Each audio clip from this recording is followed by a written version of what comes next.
Taa'uun baay'ee ol ka'ee jira. Maaliif gaafa ammaa asitti warra hojii wanta baratte sana akkam goote galtee horii isaatti irra dalayti. Guyyaas dalaytu jira guyyaa galtee horii sanatti qofa kana sadii gochuu dalayti waan baratte sana dalaytu jira jechuudha sagantaa baafnee ishee kanneen waan ta'eef.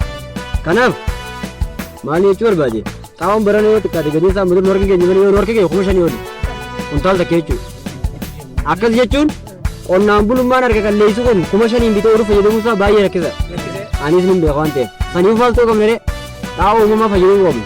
Xaa'oo uumamaa gaafeen kompoostii tokkoon fayyadamaa emerjensii tokkoon fayyadamaa seeftineeti oomisha kompoostii qotee kompoostii san fayyadamuu danda'u qabu. Yoo san fayyadame xaa'oodhaan wayii qarshii san baasa qarshii san maal fayyadamu waan birarra oolfata jechuudha. Kanaaf isin kun hundinuu tokko keessatti dhufnee ilaallu. Maal godha kompoostii oomisha awwaallatee yeroo si eegee awwaallatee yeroodhaan baasee midhaan isaa irratti shunkurtaa isaatti boqqolloo isaatti bishingaa isaa fayyadamu. Yeroo san maal goota kompoostii saniin oomisha hanga silaa xaa'ootti argatu sanii ol argachuu dandeessi. Sanuu kompoostii waggaa tokko jecha isa dhuma lafti wal eegata xaa'ootti goota baranoo xaa'oo raadii isa seendaa lubar maaliif xaa'oo sanii ijool baree jira waan ta'eef isin hunduu kan akkas biyya wabdinuu jechuu barbaadeeti. Eenyu yoo ta'us keessaa bitee qarshii idilee saniin fayyadamuu danda'a eenyu fayyadamuu wal beekna waan ta'eef jechuudha.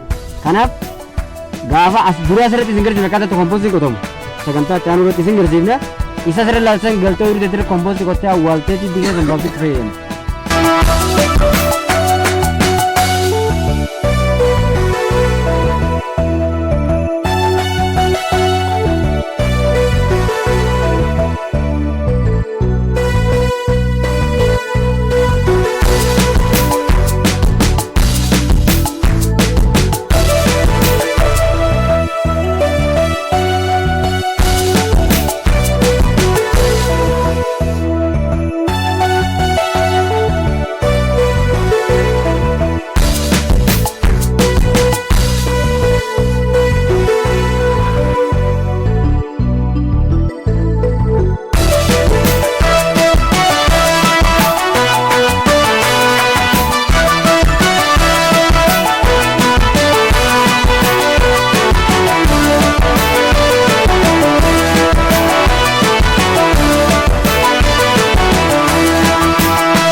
isaati qindeessaa FTC Araddaa Mul'ataati.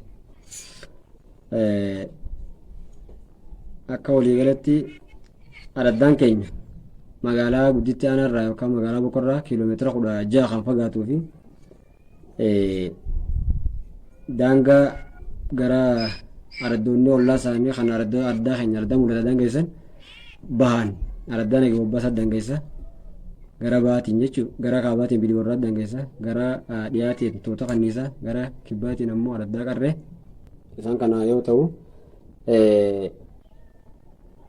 baay'inni uummata Araddaa teenyaa dhiira 2,180 dhalaa 74 walumaa namoo 2,000 fi abbaa warraa 2,254 kan ta'udha. Bal'inni lafa qonnaa Araddaa keenyaa 1,800 fi 86 hektaara yoo ta'u lafa kanaatiitu Araddaa keenya keessatti qotamaa jechuudha. Baay'inni sululonni marsaa adda addaatti kan dura hojjetamaa turan sulula gurguddaa 7 fi sulula xixiqqaa 4 kan bal'inni lafasaa hektaara 1,255 kan bal'atu yeroo adda addaatti hojjetamaa kan turanii fi wantoonni garaagaraa sulula sana keessatti baay'inaan hojjetamaa ammaas kan jiru ta'uu isaati. Keessatti hojiin bona ammaa kanarraas dabarre kana hojiin boonsaan gama qabeenya uumamaatii fi kunuunsa biyyee irratti baay'een hojjetameera. Achuma keessatti immoo istiraakcharoonni jiidhoo gosotaan kan adda addaa gosoota adda addaatiin hedduun isaa dalagamaa kan jiruu fi inni dalagame sunis ammaas bifa addaatiin eegamaa kan jiruu fi gara fuulduraatti illee biqiltuun achuma keessa akka dhaabbatuuf qophiin hedduun kan xumuramaa jiru ta'uu isaati. Roobni haalli qabatamaan Araddaa teenyaa keessatti midhaan gosa garaagaraattis ni faca'a. Midhaanota gurguddoo immoo as keessa faca'an bishingaan, boqqolloo, looyiziin bal'inaan midhaanonni gurguddoon hedduminaan kan faca'an isaan kana yommuu ta'u isaan kaanis shunkurtaanis dinnichaa muraasaa fi qamadii garbulleen ni faca'anii irra hedduutti immoo baay'inaan bishingaa, boqqolloo fi looyiziin eeriyaa bal'aa qabatanii kan faca'an ta'uu isaati. Araddaa keenya keessatti hangi roobaa kan baay'ee gabbu'aatii fi bifa gammoojjummaa sirriitti kan mul'isu yommuu ta'u roobuma xiqqaa kanatti fayyadamuudhaan ammoo midhaan facaasanii oomishaan kan argamu kana kan qonnaan bulaan keenya argachaa jiranidha. As keessatti immoo rakkoon hanqina roobaa jiru kana keessa caalaa rakkoon gara sanyii filatamaa facaasanii sanyii filatamaa fayyadamuu dhabuurraa kan ka'e midhaan ji'a 9 dhaabbatu kana naanneessanii gaafa naannee dhufutti gara oomisha isaa irratti gara dhuma irratti immoo roobni irratti dhaabbatee hedduu callaan isaa akka gabbu'an ta'uusaa akka rakkoo bal'aa Araddaa keenyaa ta'ee bara baraan deddeebi'aa rakkoo argamaa jiru kun sanyii filatamaa fayyadamuu dadhabuurraa fi sanyii yeroo gabaabatti oomishamuu danda'u oomishuu dadhabuurraa kan ka'e jechuudha.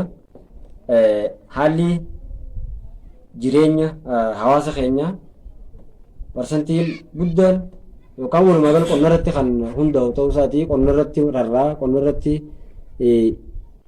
yommuu inni xiyyeeffatu haalli qonnaa hawaasa keenyaa immoo qonna ammayyaa osoo hin taane qonna aadaatu bal'inaan qonna aadaatu guutuun qonna aadaa gaafa qotamu qonni aadaa bifa aadaatiin qotamu kun ammoo oomisha irratti sirriitti rakkoo kan qabu ta'uu isaati.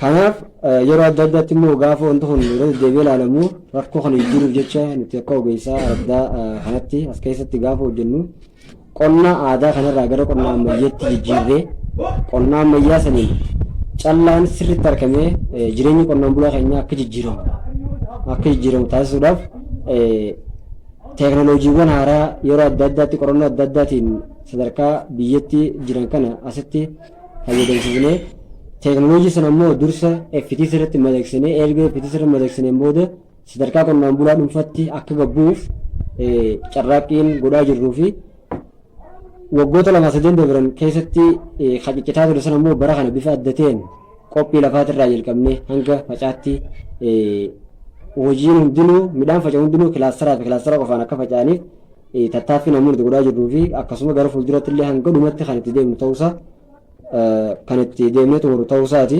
Hawaasa keenya jijjiirre jennee kutannee nutis kaanee akkaataa saniin as keessa oollee bullee kan hojjechaa jirru ta'uu fi kallattii ogeessi yeroonii fi aanarraa dhufe peerfoormii godhee gaafa hojii bonaa kanaaf as bobba'us ogeessinis sirriitti hedduu waa hedduudhaan deeggaraa ture. Keessattuu ogeessi diineen hojii qabeenya uumama irratti akkuma reefu dubbadee ture hedduu akka hojiin san milkaa'uuf shoora guddaa taphachaa ture.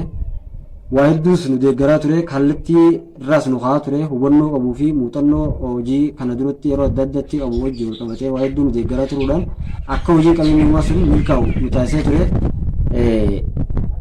Isaan galatoom jechuun barbaade inni biraa immoo san qofaa miti eeguu hojii qabeenyummaa keessaa baanee amma hojii bonaa xumuree gara shanyiidhaaf qophaa'u jirru kanattis leenjii qonnaa arfaasaa irrattis yeroo adda addaatti asitti guyyoota lamaaf ture kanarrattis ogeessaan deeggaramnee sirritti teekinooloojii jiru immoo qonnaan bulaa biraan gahuudhaaf asirratti sirritti wanta goonee leenjii keenyaas piraaktikaalaan xumurree jirra guyyaa irraa bifa sirriitiin jechuudha. Hojiin kun sadarkaa qonnaan bulaattis gabbee ooyiruu qonnaan bulaa irrattis ni hojjetama abdii jiruun itti deemaa kan jiru ta'uu isaati. Bifa kanaan deemnaan immoo jireenya qonnaan bulaa jijjiiruun boru ganama abdii jiru qabna waan ta'eef haala kanaan hojjechaa jirra jechuu barbaadeeti. Akkasumas bara dabree sirriitti hojiileen asirratti hojjetamaa turan hedduutu ture. Keessattuu naannoo urtuu leenjii qonnaan bulaa irratti teekinooloojii fayyadamnee midhaan gosa adda addaa facaafnee turre. Naannoo gosa midhaan sanyii garaagaraa jechuudha. Gara sanyii 18 ol asirratti facaafnee irraa isa oomishnee turre. FTC keenya dursa saayinsii adda baasnee qabeenya uumamaatiin, saayinsii beeladaatiin, saayinsii biqiltuutiin adda baafnee iddoo sadiitti eegalee adda baafnee booda naannoo hundurattuu wanta saayinsii isaa eeggate gosa midhaan gosa sanyii adda addaa 18 ol fayyadamnee turre. Oomishaas akkasumatti irraa oomishni illee bareedaadha. Haa ta'uutii immoo bara kana hanqinoota bara dabre jiran hunda galtee godhannee sanii ol yoo xiqqaate akka karoora keenyatti barana teekinooloojii haaraa fayyadamnee gosa midhaan naannoo 35 ol asirratti facaasnee irraa oomishna abdii jiru qabna. Akkuma yeroo dabreetti galabte keenya saayinsii sadeeniin adda ba'ee jira. Saayinsii sadeeniin wanta saayinsiidhaan deeggarame asirratti hojjennee teekinooloojii haaraa asirra madaqsinee teekinooloojii kana gara qonnaan bulaatti guddisuufis qonni keenya marsaa takkaffaan xumuramee marsaa lamaffaanis amma xumurameera. Akkasuma marsaa sadaffaa fayyadamnee gaafa akka roobni roobeen facaa keenya gaggeessinee kan itti fufnu ta'a jechuu barbaadeeti. Akkasumas bara irraas dabarre kana teekinooloojii garaagaraas fayyadamnee yeroonii fi oomisha keenya laallu per hektaar tokko irratti gara kuntaala 12 argachuudhaaf karoorsinee akkaataa saniin oomishnee turre. Garuu bara kana teekinooloojii haaraa jiru hunda sadarkaa biyyatti ba'anii jiran kan leenjilee adda addaa irrattii fi gama waajjiraatiin wanti dhaan nu qaban fayyadamnee qorannoo adda addaa irraa nu qabu fayyadamnee oomisha keenya per hektaarii gara kuntaala 25 ol ni galchina abdii jiru qabna. Akka waliigalatti qonna keenya qonna aadaatirraa gara qonna ammayyaatti ceesisnee qonnaan bulaa fayyadamaa taasisuufis kaanee irraa ammaas gara fuulduraatis kana caalaa cimee kan itti fufnu ta'a. Oomisha dachaan dabaluudhaaf sirriitti qophiin ammarra jedhus qophii bareedaadha. Haaluma kanaan kan adda murre kan itti fufnu ta'a. Dabalataan bara dabre kilaastara yoo ciccitaallee ta'e karoora keenyaan parsantii 100 xumuruu baannes hojjennee turre. Baranaas akkasumatti kilaastara boqqolloo 6, kilaastara bishingaa 6, kilaastara looyizii 3 irratti walumaa gala hektaara 36 ol irratti kan karoorfanne kana sirriitti akkaatuma jaameen ni xumurree ni abdii qabna. Akka waliigalaatti immoo oomishni bara kanarraa jalqabee asiin booda itti hundinuu kilaastara qofaan kan oomishamuu fi sadarkaa hundattuu kilaastaraan malee midhaan hundirrattuu kilaastara qofaan akka hojjetamuuf qonnaan bulaas hubannoo uumaa fi barsiisaa nutis akkasitti abdiidhaan kan itti deemu jiru ta'a. Akka waliigalatti oomisha dachaan dabaluudhaaf qophii ta'uu ibsina. Maqaan kiyyaa duraan dursee Umar Abdusalaam jedhama. Hojjetaa misooma qabeenya uumaa Araddaa Mul'ataati. Iddoon kuni FTCdha. FTC'n kaayyoon isaa FTC'n wurtuu leenjii qonnaan bulaati jechuudha. Iddoo ittiin agarsiisa wurtuu leenjii qonnaan bulaati, iddoo qonnaan bulaa ittiin barsiifnu jechuudha. Saniif akkaatuma bara jaameen takka lamaan teekinooloojii adda addaa saayinsiidhaan sirriitti uummata qonnaan bulaa iddoo kana barsiifnee sanyiilee qorannoo qonnaatiin mootummaarraa bakka adda addaatiin bira dhufee jechuudha adda baafnee bakka kanarratti kan uummataaf agarsiisnu jechuudha. Kanaaf sanyiilee dhukkuba haala naannoo keenyaatti wajjin wal qabatu kan danda'uu danda'u oomishtummaa isaa haala naannoo keenyaa kanaa wajjin wal qabatee oomishtummaa isaa sirrii dabaluu danda'u. Akkaataa saniin asirratti sanyiilee san hundaa'u takka lamaan akka ogeessaatti mitaasitti erga mirkaneessinee booda qonnaan bulaa biraan kan geenyu jechuudha wurtuu leenjii qonnaan bulaa kanatti. Inni biraa akkaatuma saniin lafa keenya iddoo sadiitti addaan qonnee lafa misooma midhaaniitii fi misooma qabeenya uumamaatii fi misooma beeladaa akkaataa saniin midhaan garaagaraa iddoolee san hundattuu kan adda addaan baafnee saayinsiidhaan kan deeggarame asirratti akka uummataaf barnoota sirrii kennuu danda'utti kan adda baafnee uummata barsiifnu akka ogeessaatti. Akkasumas wiirtuu leenjii qonnaan bulaa kana keessatti leenjii qonnaan bulaa leenjii FTC akkaatuma saayinsii sadiin hin taa'in uummata sirriitti iddoo kana keessatti bara dabree saayinsii qabeenya uumamaatii fi saayinsii biqiltuutii fi saayinsii beeladaatis qonnaan bulaa nama 20 saayinsii sadeen irrattuu qonnaan bulaa nama 60 kan ga'u haala icciitallee yoo qabaate hanga danda'ametti uummata kan leenjisaa ture jechuudha. Bara kana keessattuu addatti haala fooyya'insa qabuun sirriitti saayinsii sadeenuu adda baafnee FTC keessatti leenjii qonnaan bulaadhaa sirriitti karaa bilchina qabuun ga'umsinee ni baafna waan jiru abdii qabnaa jechuudha.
akkuma beekamu yeroo hojii bonaa keessatti qophii lafaa yeroo adda addatti godhuun keenya ni yaadatama. Qophii lafaa wurtii leenjii qonnaan bulaa marsaa tokkoffaa kana dura hojjennee turre. Amma immoo akkaataa ammoo asitti mul'atu kana uummanni hawaasni bal'aan irra bobba'ee qophii lafaa marsaa lamaffaa jechuun irra deebi'anii qophii lafaa marsaa lamaffaa haala kanaan adeemsifamaa jira. Amma akka mul'atu jiru kanaan jechuun marsaa lamaffaan gaggeeffamaa kan jiru ta'uu isaati. Maaliif iddoon kun iddoo qonnaan bulaa waaraa barachuu qabu waan ta'eef marsaa takka lama sadi irra deebi'ee laftee qophaa'aa deemi oomisha dabaluu keessattis gahee olaanaa waan qabuuf jecha haaluma saniin uummanni asitti argamanii hawaasni bal'aan asitti argamee qophii lafaa marsaa lamaffaa haala kanaan gaggeessaa jira. Amma haaluma kanaan qophiin lafaa marsaa lamaffaan yeroo haala kanaan adeemsifamee amma xumura irra gahee jira. Akkaatuma kanaan itti fufu qophiin lafaa marsaa sadaffaanis uummatuma kana asitti dhufee teekinooloojii haaraa sadarkaa itti yookaan wurtii leenjii qonnaan bulaatti hojjetamu kana hundaa'u qonnaan bulaa bira madaqsuudhaafis haaluma kanaan isaanuma kanaatiitu teekinooloojii saniis barsiifnee facaasee maal godha waan ta'eef jecha haaluma kanaan qophii marsaa sadaffaatiif facaadhaafis hanqa oomishatti hattuuf uummatuma kanaan itti fufnee jechuudha. Duraan dursee maqaan kiyyaa Moroob Salaam jedhama. Akkuma harkaa jirtan kana iddoo nama jiru kun iddoo wurtii leenjii qonnaan bulaa argamu mul'ataati. Iddoo kanaan iddoo lafa teessumasii adda addaa yeroo baafnutti saayinsaan sidhaan addaan qonnee gijii adda baafnu gamanaan saayinsii misooma midhaaniiti. Iddoon duubatti mul'atu kun ammoo saayinsii beeladaati. Gama harka mirgaa kanaan kan jiru immoo saayinsii qabeenya uumaati jechuudha. Akkaataa kanaanii lafa iddoo sadii adda qoonnee saayinsii sadiin adda baafnee bakka sadiitti qoonnee adda baafnee jira jechuudha. Hojii nama dalagamaa jiru kun qophii lafaa kan yeroo ammaan tana dalagamaa jiru jechuudha.